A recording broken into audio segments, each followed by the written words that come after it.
Hey everyone, my name is Hunter Dennison, and this is my Human Factors Problem Video 2, which is focusing on job analysis. Our first topic of discussion is job description. When it comes to safety culture in the workplace, an occupational health and safety specialist, an abbreviation OHS specialist, would play a crucial role in developing and maintaining workplace safety. Their job would consist of implementing safety programs to keep employees and customers safe, limit workplace risks, and overall encourage a strong safety culture.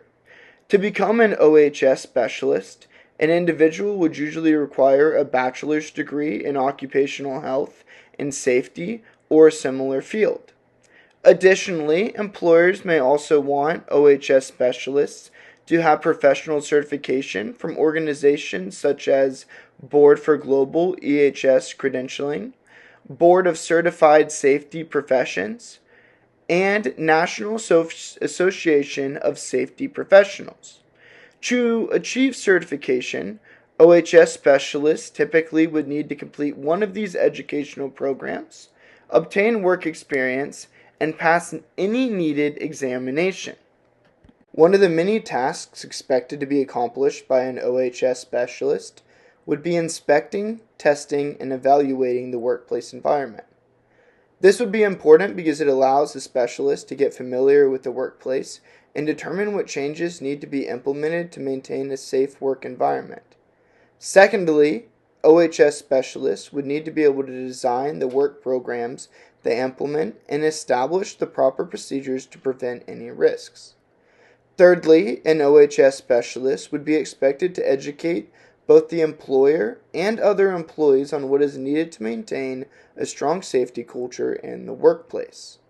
Fourthly, the specialist would have to be prepared to conduct investigation on incidents to understand what caused the problem and how to further prevent them from happening again.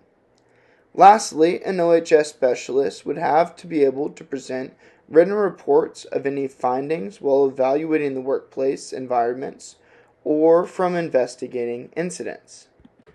Of the many critical incidents that could occur in the workplace, injury or fatality, violence or harassment, and psychological stress can happen in this job position.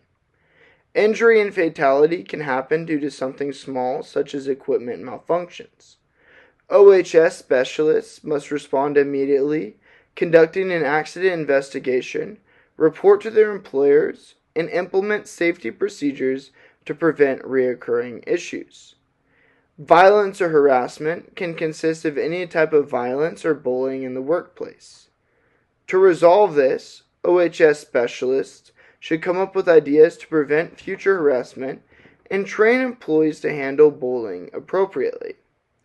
Psychological stress can take place when work environments are poor and directly impacting employees' well-being. OHS specialists can implement mental health programs with the hopes of helping employees and higher management. To begin to measure the needed qualities for an OHS specialist, an employer could conduct structured interviews, ask candidates to provide an example safety report, or have a candidate give an example presentation on how they would educate employees on new safety procedures. Another way to measure the skills of a possible OHS specialist candidate could be providing a hypothetical safety issue and asking the candidate to explain how they would handle the situation and prevent the same issue from occurring again. When it comes to documenting the success of the chosen candidate, an employer can record the number of incidents after hiring the OHS specialist and compare them to the number of incidents beforehand. Additionally, employers can request feedback from their employees on any new safety procedures and the current state of the safety culture after hiring the specialist. By doing all of this, employers can effectively measure and document the effectiveness of any OHS specialist they bring into their workspace. I've attached my sources here, and I wanted to thank and appreciate each person for listening to this presentation. Thank you.